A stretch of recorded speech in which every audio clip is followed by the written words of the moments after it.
자, 미 국채 30년물짜리 국채 수익률이 미국 기업들이 제공하는 배당 수익률보다도 더 떨어지는 현상이 최근에 발생했습니다. 쉽게 말하자면 지금은 주식을 들고 있는 것이 미국채 30년물짜리 국채를 들고 있는 것보다 이자를 더 많이 받을 수 있다라는 이야기로 들을 수가 있는데요. 자, 그렇게 된다면 주식을 들고 있는 것이 채권을 들고 있는 것보다 훨씬 더 이자 수익이 많다 보니까 채권에서 주식으로의 자금 이동, 우리가 흔히 말하는 머니 무브, 이런 것을 혹시 기대해 볼 수 있을까요? 오늘은 이 내용을 한번 고민해보는 시간 가져보도록 하겠습니다. 자, 먼저 최근에 일어났던 한 가지 현상을 보여드리도록 하겠습니다. 여러분들께서 많이 이미 보셨을 텐데 바로 이 표입니다. 여기에 보이는 빨간색 선이 바로 미국의 30년물짜리 국채 수익률입니다. 그리고 아래에 있는 파란색 선이 바로 미국 S&P 500 기업들이 제공하는, 주주들에게 제공하는 배당 수익률을 보여주는데요. 역사적으로 봤을 때 이 두 개의 수익률이 역전됐던 적은 단 2번밖에 없었습니다. 지난 2009년 글로벌 금융위기 당시가 바로 그 첫 번째였었고요. 바로 이번 두 번째가 최근입니다. 그런데 요즘에 여러분들 많이 장단기 금리 역전에 대해서는 이야기를 정말 많이 들어보셨을 겁니다. 그러다 보니까 장단기 금리 역전에 대해서는 다들 알고 계실 텐데 도대체 장기 금리와 미국 기업들이 제공하는 배당 수익률이 역전됐다는 것은 어떤 의미일까요? 쉽게 생각하면 이런 겁니다. 미국의 S&P 500 기업들의 배당 수익률은 평균적으로 약 2에서 2.5%를 제공을 하는데요. 최근 들어서 미국의 장기 금리가 너무나도 급격하게 떨어지다 보니까 30년물짜리 금리가 1.95%까지 내려오게 된 겁니다. 자, 절대적인 수치만 보자면 미국 기업들의 주식을 들고 있는 것이 훨씬 더 많은 이자 배당을 받을 수가 있는 것으로 보이겠죠. 그러다 보니까 주식 배당만 받아도 채권보다 훨씬 더 낫네라고 판단을 내릴 수가 있다는 겁니다. 이게 저 혼자만의 상상, 근거 없는 상상은 아니고요. 이 현상을 바라보고 비스포크 인베스트먼트 그룹에서는 지금은 장기 채권보다 주식을 보유하는 것이 훨씬 더 나아 보이는 시점이다라는 평가를 실제로 내리기도 했습니다. 자, 그런데 우리가 여기에서 2018년 2월을 잠시 떠올려 보도록 하겠습니다. 2018년 2월은 미국의 10년물 국채 금리가 3%까지 크게 오르게 되면서 머니 무브가 나타나고 이것이 주식시장의 급락으로 연결됐던 그런 시기였습니다. 당시에는 미국제 10년물 금리가 3%까지 임박하게 되자 많은 사람들이 이런 생각을 했었죠.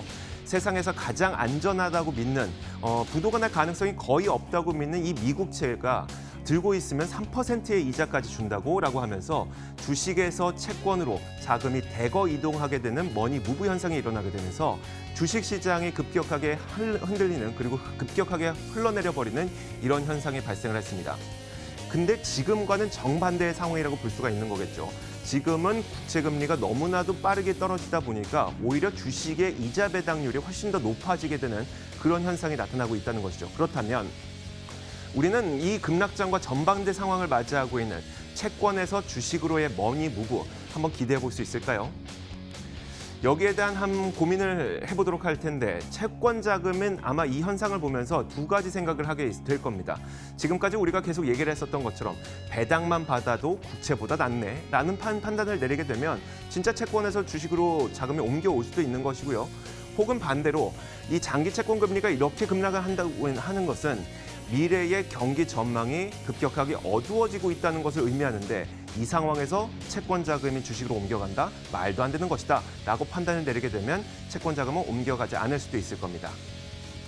자, S&P 500 기업들의 그 실적 총평을 내려보도록 하겠습니다. 지금 S&P 500 기업의 그 실적이 모두 다 마감된 것은 아니지만 지금까지의 총평을 내려보자면 이렇습니다. S&P 500 기업들의 주당 순이익은 대체적으로 증가했어요. 하지만 총이익이 좀 감소하는 현상이 나타나고 있습니다. 좀 이상하죠? 한 주당 이만큼의 실적을 거뒀으면 그 주식을 총 합쳤을 때에는 이익이 더 늘어나야 될 것 같은데 주당 순이익은 늘어났지만 그것을 모두 합쳤던 총이익은 줄어들었다. 이게 무슨 의미일까요? 바로 미국 기업들이 자사주를 매입해서 소각을 하다 보니까 이런 현상이 일어나게 된 겁니다.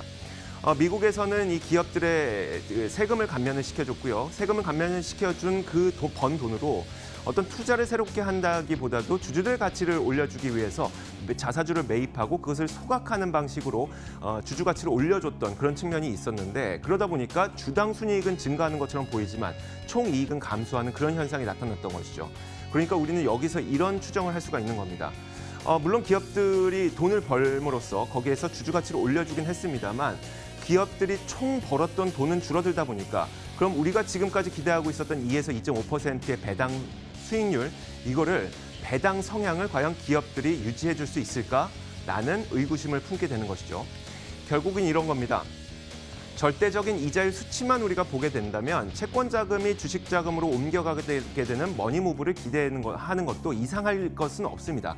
다만 지금 기업들의 경기 상황 그리고 기업들이 돈을 버는 상황을 살펴보자면 배당으로 우리가 기대하고 있는 만큼의 배당 이자를 보장해 줄 만큼 기업들이 돈을 잘 벌고 있느냐 이런 걸 따져봤을 때는 약간 의문이 든다는 것이죠. 그만큼 채권 자금이 주식 자금으로 옮겨갈 가능성은 조금은 낮아 보입니다. 지금까지 시장을 읽는 남자였습니다.